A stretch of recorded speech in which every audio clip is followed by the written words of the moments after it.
And I want you to see that second sentence right there. And it says, the data is used to verify that the items reported on the forms are correct. Now tell me something. You file a tax return, information form, 1040 form, you give it to the government, and then they're going to look at it and make sure you told the truth. You with me so far? How are they going to tell whether you told the truth or not?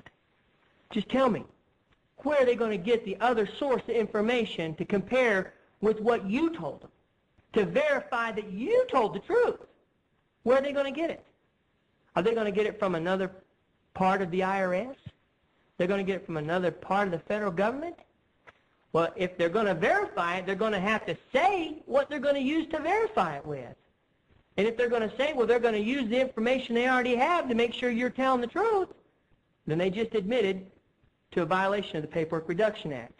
Because, again, the words are, Supreme Court 1990, the Act prohibits. Do you see that? The Act prohibits any federal agency. Do you all agree the IRS is a federal agency? I mean, some people have made issue with it. I don't. It's a federal agency. So can you understand that they have to say in this application that there is no other source for the information in order for them to get approval?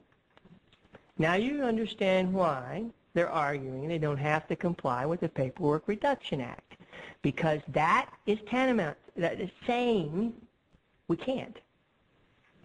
We can't comply. The IRS cannot do what Congress has enacted them to do. But you still got to do what you're supposed to do. Well, wait a minute. Well, what if what I'm supposed to do is hinged upon what you're supposed to do? Oh, well, I'll still do it if I want to. But you can't penalize me when I get around to it.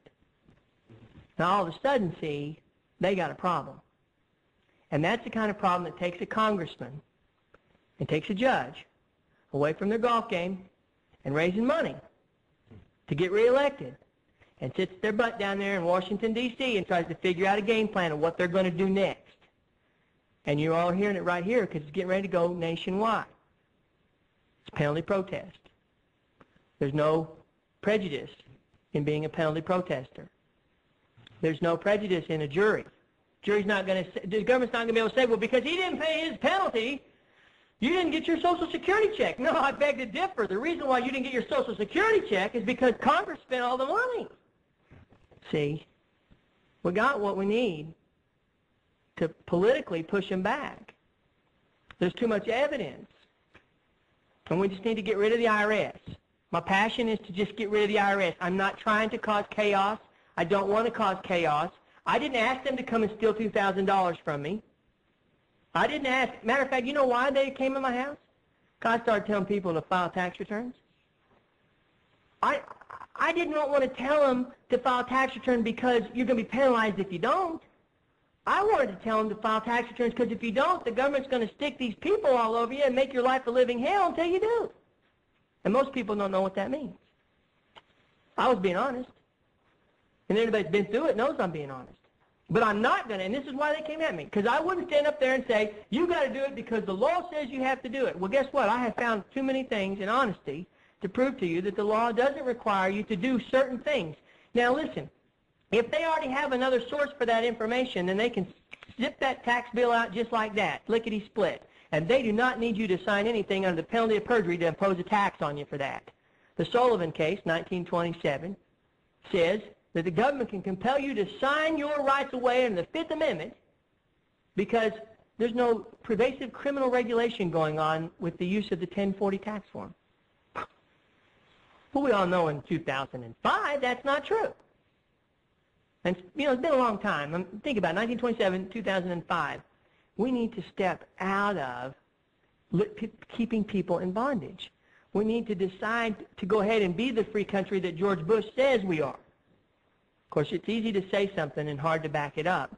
But when somebody asks you why you're protesting the penalties, you can just say, because I believe what George Bush said is right and that we're all free. And we need to show the whole world that we can take care of ourselves, we can live right, we can make decisions, and we can live by the rule of law.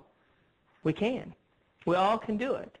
We don't have to violate a principle and be scared of what can happen. The principle here is, well, you filed before. Well, guess what? Do I have to file 3 1998 tax forms? Do you have to file 3? Because if you filed 1, isn't that game over? Isn't that deal out? And then you get back to, well, why are they asking for 3-year approval in a 1-year form? And don't you think they got the experience by now to know that they're only going to need approval for 1 year? I mean, they're putting the year on the form every year, aren't they? It seems to me it's simple to understand. So here I've given you an application that says they want a form number to be good till 2001. Now I just picked out one here for a reason. There's one of these forms for every year. But I showed you in 15 tax forms, 1040 tax forms, 1545-0074 is on every one of those. At every one of them. And the number that's on the 99 and the 2000 and 2001 form that this one here is dealing with, it's the same number on 2002. So now we know that expiration is meaningless. Means nothing to anybody, including the IRS. Now, in outlining violations, you can see why in 2005 they decided to put 1545-0074 on the 1040A, the 1040EZ, the 1040ES, the 2555. It doesn't matter if it's an IRS tax form, it's 1545-0074. But there's a problem with that. There's a big problem with that. And it comes from the law. I'm only telling you what I read in the law. I didn't write the law, just commanded to obey it. The Paperwork Reduction Act has a specific section which is called 44 U.S.C. 3507 sub H sub 3.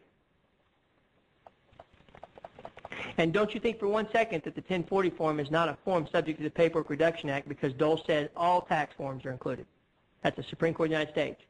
And by the way, if you don't have to go by one Supreme Court case, then why do you have to go by the rest of them? And shouldn't it be that if you're going to use all these other judicial interpretations